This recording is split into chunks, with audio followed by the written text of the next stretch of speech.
灣區置業站助你輕鬆置業，我係雪文。今日咧，哇！帶大家一齊睇下呢個咁靚360平露天嘅泳池，仲要咧除咗呢個泳池之外咧，呢度一樓咧全層都係會所嚟㗎。好似喺我左手邊呢一邊啦，其實佢有一個大型嘅健身室，有跑步機啦，有做瑜伽啦、風中漫步啦、踩單車等等。最緊要咧，仲有可以望住呢個咁靚嘅泳池景去做 gym 啊！你話正唔正咧？跟住隔離啦，佢咧就係一個兒童樂園嚟嘅喎，我哋可以喺度砌下積木，喺呢個黑板度畫下畫，哇！連哪吒都畫到啊，真係好靚，好犀利啊！咁跟住咧，仲有咧呢度可以砌下其他嘅積木啦，長長嘅積木啦，亦都可以做下啲黏土啦，睇下書啦等等嘅。咁而喺我右手邊咧，呢邊咧而家就係銷售中心啦。未來咧，其實佢個宴會廳嚟嘅喎，咁到時無論燒嘢食啦，招呼親朋戚友過嚟一齊呢度開 party 啦，煮下嘢食咧都非常之好㗎，好開心㗎。所以呢度咧，無論造價啦同埋退休自住咧，都一流㗎，好舒服㗎。咁而龍湖呢個發展商咧，佢專門咧打造豪宅級別㗎。佢無論喺北京啦、上海啦、廣州咧，都有好多豪宅已經係起好咗㗎啦。好似廣州嘅龍湖天翼，而家咧係賣緊10萬蚊一平㗎。咁佢哋咧專門係揀一啲優質嘅地段啦，咁啊起呢個豪宅級別嘅。咁今次咧佢就揀咗珠海呢個湖心新城呢個片區咧，就起呢個龍湖天啊，佢係以別墅級去打造呢個樓盤㗎。咁而家我哋不如一齊入去睇下佢哋嘅沙盤同埋咧了解下佢個示範單位啊，一齊行啦！而家啦，我哋就嚟到區位圖啦。咁我哋首先咧了解下佢附近嘅配套啦、周邊設施啦同埋交通嘅。咁可以睇到啦，龍湖天南咧，其實佢喺成個湖心新城片區嘅中間位置嘅。咁所以佢咧可以享受晒2條大橋嘅福利。第一條咧就係香海大橋，香海高速咧去城區咧只係需要20分鐘左右。另外咧仲有珠海大橋啦，咁可以去我哋嘅港珠澳大橋，咁大概咧都係半個鐘左右㗎咋。樓盤咧現時咧已經周邊都有3個大型商場㗎啦。咁由呢度咧開車過去啦，其實咧去到嘉禾城商場咧只係需要7分鐘。而嘉禾城商場裏邊咧其實已經有戲院啦、大型超市啦、打邊爐啦、KFC 啦等等㗎啦嚇。咁另外啦，除咗嘉禾城之外咧，我哋沿住呢個湘湖路啦嚇，咁其實咧就可以15分鐘左右咧就可以去到我哋萬達廣場㗎啦。萬達廣場咧呢個係新嘅大型商場嚟㗎。如果大家有興趣咧，可以睇翻我哋之前呢一條片，裏邊飲啊、食啊、戲院啊、VR 啊一應俱全，有得玩有得食㗎啦嚇。咁另外啦，樓盤咧亦都可以過去金灣嘅華發商都喎，亦都係只係需要14分鐘嘅啫。華發商都大家都知啦，非常之大，隔離咧仲有80萬本圖書嘅圖書館㗎。咁所以呢度咧其實咧無論去食嘢啦、玩啦都 very good 㗎。咁如果唔想揸車出去咧，其實步行嘅距離咧，其實喺樓盤咧對面咧就係一個鄰里中心啦。其實鄰里中心咧有幾層樓嘅，有少少似我哋領展咁，有街市啦，同埋有少少商業喺度嘅。咁同埋咧個對面啦亦都有一個豫園商城啦，同埋一個 J Life 嘅商場嘅。呢2個大型商場咧，未來咧會喺今年嘅年底啦，或者下年年初開業㗎啦。咁同埋喺樓盤咧，佢自帶咧都有條商業街㗎喎，圍住自己㗎喎。咁一落樓下咧，其實咧就已經可以買嘢食嘢㗎啦。樓盤咧去醫院咧，其實好近嘅啫，幾分鐘咧就可以去到紅旗醫院㗎啦，非常之近嘅。咁如果話想去3甲嘅大型醫院，一個綜合醫院咧，其實經湘湖路咧過嚟萬達廣場隔離呢個中義五院咧，都係只係需要13-14分鐘㗎咋。有時咧過嚟度假啦、退休啦想平時跑下步、健下身、keep 住健康身體咧，其實由樓盤咧過去呢個幸福河濕地公園咧，其實只係需要13-14分鐘。呢個濕地公園咧，其實咧有成47個足球場咁大㗎，所以你行咧跑步咧都可以慢慢行、慢慢跑。咁除此之外咧，嗱，其實呢幅圖冇顯示嘅，咁但係其實咧喺呢一個位置 J Life 呢個位置咧，隔離有個湖心金茂公園㗎喎。咁呢個公園咧，其實咧都非常之大㗎，有成12個球場咁大㗎。咁當中裏邊咧，你可以打羽毛球啦、踢下波啦，仲可以打籃球㗎。其實都係一個大型嘅健身場地嚟㗎，真係可以喺度咧，無論退休度假咧，都 keep 住身體健康啊！咁而家我哋一齊過嚟睇下呢個沙盤模型啊，睇下而家咧在售嘅單位啦，同埋呢個屋苑嘅情況啊。嗱，其實成個小區咧，我要睇翻啦，呢度有16棟嘅。咁當中咧有4棟咧係喺後邊嘅小高層啦，咁18層樓高。咁而前面啲咧就係板樓式嘅洋房，其實大概10層高左右㗎。咁所以咧呢度咧佢容積率咧相當之低，得2.19，住起嚟咧係非常之舒服㗎。咁頭先咧我哋入嚟嘅位置咧就係呢一度。咁入嚟咧就即刻見到一個好靚嘅泳池啦，我哋頭先見到。咁而成個一樓咧泳池隔離一樓框住咧，全部咧都係會所設施嚟嘅。咁所以呢個係比較少有嘅，相當之吸引。咁而我哋由一樓啦上到二樓咧，就係我哋嘅空中花園啦。哇！我哋可以見到成個空中花園咧，好綠油油，好綠色，因為咧佢個綠化率咧去到35%㗎。咁同埋我哋嘅空中花園咧就可以直入我哋嘅大堂啦，上去我哋嘅住宅㗎啦。咁而在售咧就係1棟呢個小高層啦，另外咧5棟啦，同埋8棟嘅洋房嘅。咁事不宜遲啦，佢全部都係向東南嘅，好正嘅。我哋咧不如一次過咧就即刻去睇個示範單位啊，行啦！平時啦，我哋80幾平嘅單位咧，多數都1個洗手間喎。今日咧，而家雪文咧同大家睇呢個85平，仲有3房2個洗手間呢個單位，而且總價咧好吸引啊，都係100萬左右㗎咋。咁首先咧過到呢度咧，佢仲要精裝交付嘅喎。我哋可以見到啦，呢個嘅實心木門啦，咁其實已經包埋，同埋呢個指紋密碼鎖咧喺精裝上咧亦都包咗㗎啦。再嚟到呢一邊啦，其實咧佢就預留咗個空間俾我哋做一個鞋櫃啊，或者玄關櫃嘅。咁同埋佢個空間咧相當充足嘅喎嚇。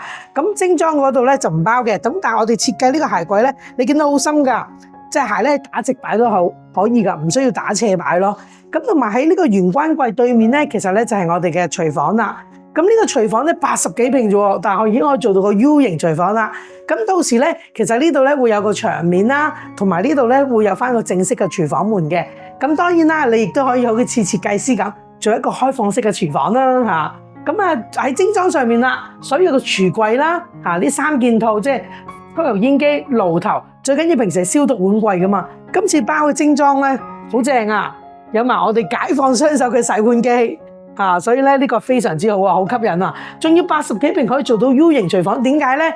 因為咧呢一個位置佢本身係窗台嚟嘅，咁但係打咗噶啦。到時發展商咧呢個位置咧係贈送空間，都係送埋俾業主，所以成個廚房咧就可以做到 U 型咁大噶啦。跟住過到嚟呢邊啦，其實除咗個玄關櫃之外咧，其實咧呢邊咧可以見到咧佢個空間非常之大㗎。咁設計師咧呢邊咧就做咗個隱形門嘅單門雪櫃，其實咧佢足夠擺雙門雪櫃都得㗎。或者咧好似我咧雪櫃比較多嘢咧，就整一個大嘅雙門雪櫃啦。咁呢個咧就留翻你設計啦。咁而對開呢度咧，佢而家咧就做咗張餐台，係一張好似4人嘅餐台啦。咁啊喺呢邊食飯嘅。咁而飯廳之後咧呢一邊咧就係我哋嘅客廳啦。咁85平咧，你可以見到咧，哇個空間咧，擺個茶几，擺個 cushion，仲有位置咧，係相當之闊落㗎。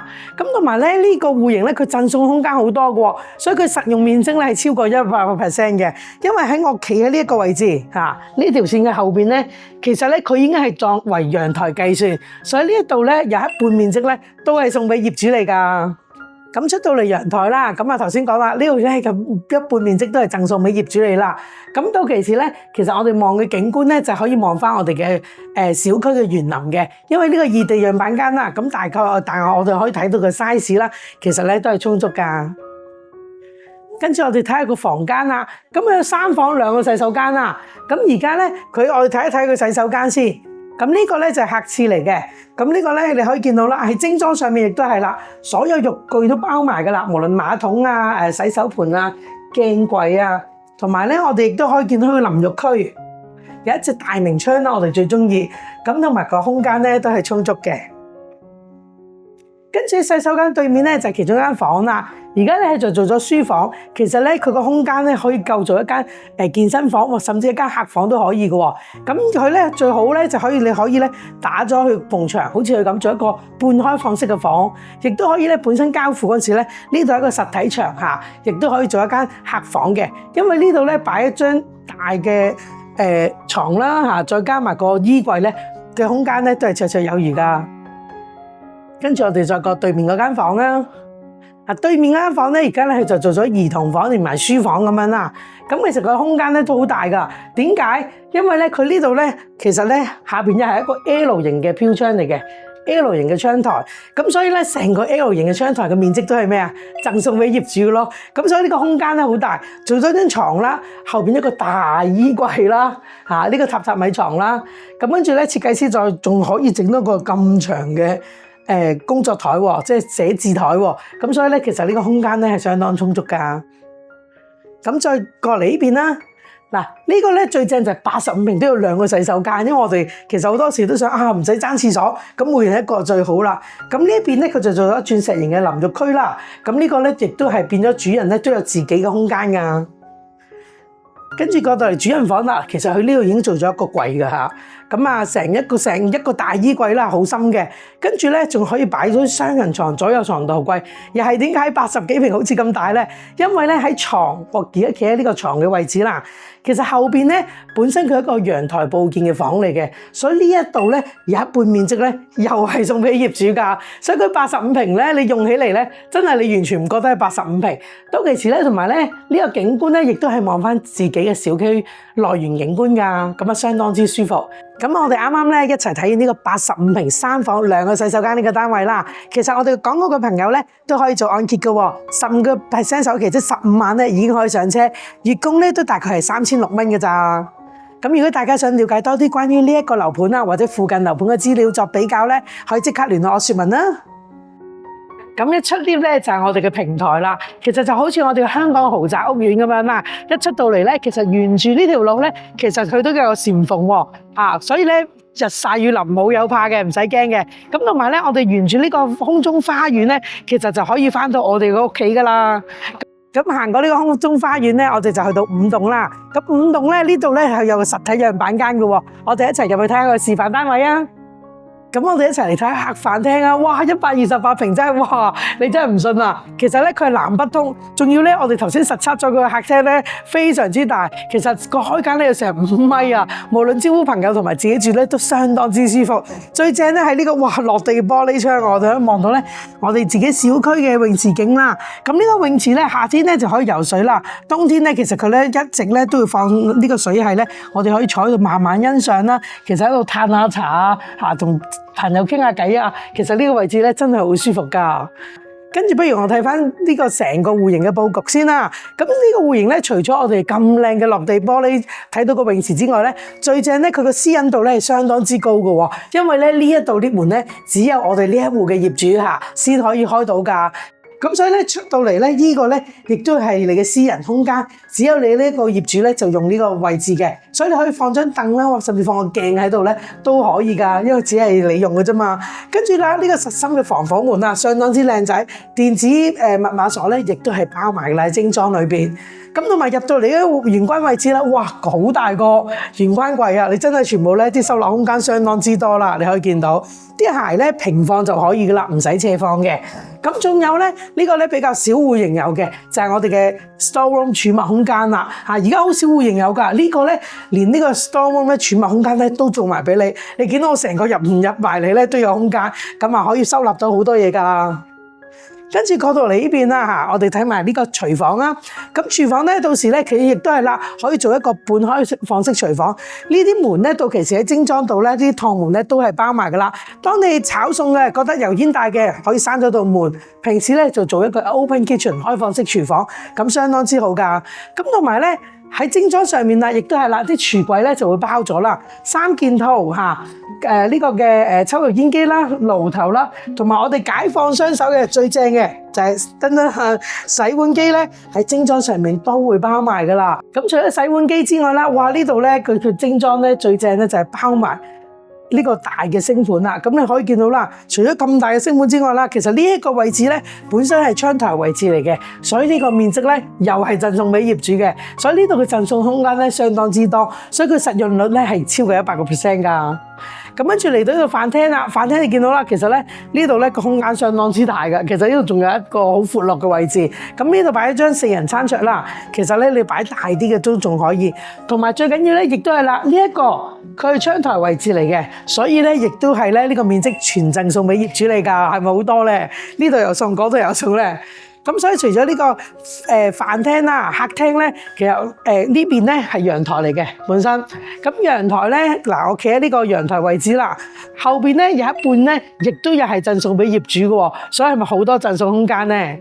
咁同埋呢個戶型咧，除咗呢個贈送空間之外咧，其實最貼心咧，佢門口有一間房嘅，呢個咧可以做長者房，變咗咧大家嘅嗰個可以分隔多少少嘅。咁但係呢邊咧，你可以見到啦，因為咧呢邊亦都係東南向，呢個長者房咧非常之舒服，亦都係窗台位置咧，亦都係全贈送啦。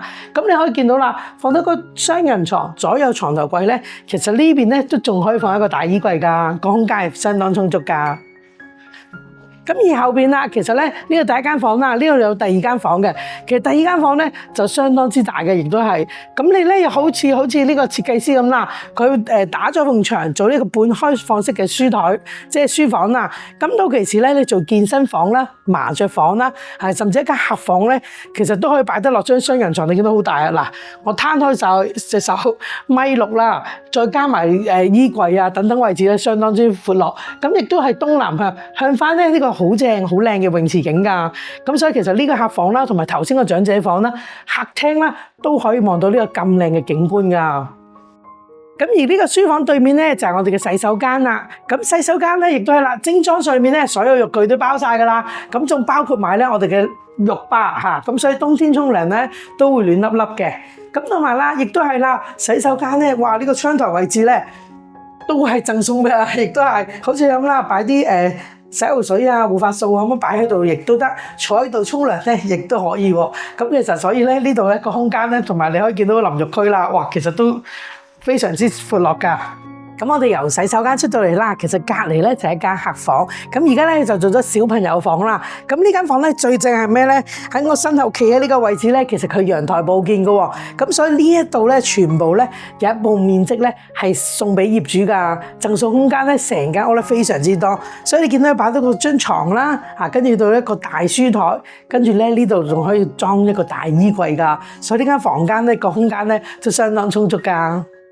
跟住我哋睇下隔離嘅主人房啦，哇！主人房呢度咧好正啊，因為128平嘅主人房係非常之大㗎。我哋可以見到咧呢度擺咗張6尺嘅雙人床啦，左右仲擺埋床頭櫃，跟住呢度咧仲有化妝台，亦都有埋個大衣櫃喎。其實咧可以見到空間咧相當之充足嘅。咁同埋亦都係啦，呢個主人房咧喺我企喺呢個位置後邊咧，連埋個窗台位置咧，其實亦都係贈送面積嚟嘅喎，所以成間屋基本咧每一度地方咧都好多贈送面積，實用率咧係超過100% 㗎，咁所以非常之好。咁同埋主人房咧，我哋亦都可以睇翻個靚靚嘅泳池景，好舒服啊！亦都係東南向㗎。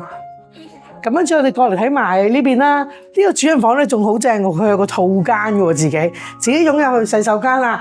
而呢個洗手間嘅空間咧，嗱你可以見到都相當之充足㗎嚇，可以喺度轉圈都得。咁所以呢個咧，同埋咧成個洗手間咧，所有浴具咧喺精裝上面都包埋㗎啦。咁所以佢精裝上面包咧比較多嘅。咁當然啦，除此呢個之外咧，佢仲有咧客廳呢個風管即冷氣咧都係包埋嘅喎。咁基本上咧，其實你添置一啲家私啊、少少嘅電器咧，就可以拎包入住㗎啦。咁啱啱咧同大家睇完呢個128平啦，呢個單位佢最正咧就係獨梯獨戶啦。咁同埋贈送嘅空間咧非常之多，同埋咧呢邊咧亦都可以望到咧，無論主人房啦、客房啦，同埋呢個客廳咧都係東南向，望到咧靚靚嘅泳池景嘅喎。咁而個總價咧都係188萬。咁如果大家想攞多啲資料去參考下咧，就即刻聯絡柯雪文啦。咁而家咧，我哋就嚟到個小洋房喎，3房2個洗手間，96平嘅單位。咁呢一度咧，首先入到嚟呢度呢個位置咧，哇，佢就留咗一個好大嘅玄關位，可以做一個鞋櫃喺度啦嚇。咁跟住咧，其實過到嚟呢邊咧，其實呢度最正係咩？哇，南北通嚇。其實咧，佢成個廳咧，你見到96平嘅開間咧，我哋實測咗有成3.4米㗎，所以係相當之闊落㗎。咁同埋咧呢度咧，佢贈送面積好多喎。其實呢度實用面積有成100%零公攤㗎。因為企喺我呢條線咧，即係企喺我呢個位置啦，後邊呢度本身係個陽台位置嚟嘅，所以咧亦都係有一半嘅面積咧係贈送俾業主嚟㗎。咁同埋咧，我哋可以喺呢個落地玻璃窗咧，就望翻我哋嘅小區樂園景，中間咧有好靚嘅樂園景咧，可以慢慢欣賞嘅喺呢度。咁再過到呢邊啦，其實咧呢一度咧本身係間房間嚟嘅，咁設計師咧就拆咗佢做一個大型嘅客廳。咁到其次咧，呢度保留翻去咧，亦都係間非常之大嘅房嚟㗎。呢度咧可以擺衣櫃，呢邊咧就擺床。咁同埋亦都係啦，最正咧就喺呢一個位置，你見到連埋後邊咧呢個窗台位置咧，亦都係全贈送俾業主嘅喎。咁所以贈送空間非常之多㗎。咁我哋過翻去廚房嗰邊啦。嗱，呢邊咧就飯廳啦。其實飯廳咧真係每一個位置都有贈送㗎。飯廳咧呢度咧就擺咗4人餐桌，咁側邊呢個餐邊櫃，咁其實喺我企緊呢個位置啦，餐邊櫃啦，連埋呢個空隙咧呢個位置咧，亦都係全贈送俾業主嘅，所以非常之實用啊！呢個位置你擺啲餐邊櫃啊，同埋呢度咧，我哋咧喺度食飯咧，其實咧可以望到我哋嘅靚泳池景啊！跟住過到嚟廚房呢邊啦，96平嘅廚房咧，我哋咧就做咗 L 字型嘅喎，所以喺精裝上面啦，櫥櫃啦抽油煙機啦、爐頭啦同埋最正呢個我最中意嘅洗碗機咧，都喺精裝上面咧已經包埋啦。仲有好貼身嘛，呢個咧因為係比較高品質啦，所以佢連咧煮飯咧呢個涼把咧，亦都係包埋噶啦。咁最緊要咧，亦都係啦，每一個位置都係有贈送。包括廚房呢一個位置本身亦都係窗台位置全贈送，而家咧發展商佢會拆埋幫我哋咧整咗一個大嘅水龍頭，非常之實用啊！跟住我哋睇埋另外嗰邊嘅房間啦，咁呢邊咧相對咧比較中意即係啱呢種中意比較小走廊嘅位置嘅朋友啦，因為呢度咧基本上咧你見到佢咧一過到嚟咧就係房間啦，咁我哋睇下主人房先啦。主人房咧佢就有個套間嘅，自己咧有個洗手間。其實我哋可以見到咧呢個洗手間空間咧都相當之充足㗎，所有嘅浴具咧喺呢度都包埋，亦都係啦，包括呢個浴室寶咧非常之細心啊，都係包埋㗎。跟住過到嚟呢邊啦，哇！你可以見到咧96平嘅主人房咋，非常之大嘅空間。喺首先左邊咧可以擺個高身嘅衣櫃啦，左右床頭櫃啦，哇！仲可以擺張咧6尺嘅床啊，雙人床啊，仲要咧呢邊你見到咧個開間咧，即係呢個空間咧非常之闊落㗎，所以你見到擺張梳妝台啦，其實你擺個電視櫃咧，呢度空間咧都仲綽綽有餘㗎。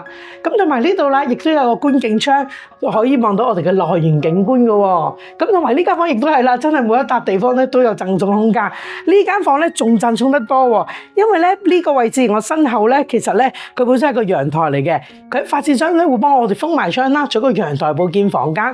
咁所以咧呢一度咧有一半面積咧又係送俾你㗎，所以係零公攤100% 使用㗎。咁啱啱我哋睇完呢個96平嘅單位啦，佢係一梯兩戶㗎，咁同埋咧佢仲有南北通啦。3房啦，2個洗手間喎，所以非常之啱我哋香港嘅朋友嘅戶型嚟㗎。咁同埋咧，而家我哋咧講嗰個朋友亦都係喎，可以做15%首期就可以㗎啦。簡單啲咧，18萬咧就可以上車，月供咧都係4300蚊嘅咋，咁所以相當之輕鬆。咁如果總價咧，其實佢就大概120萬左右嘅。咁如果大家想攞多啲資料去參考下，了解多啲關於呢個樓盤啦，或者斗門附近其他嘅樓盤咧，雪文都好熟悉㗎嚇。咁今集嚟到呢度就差唔多啦，下集見。拜拜。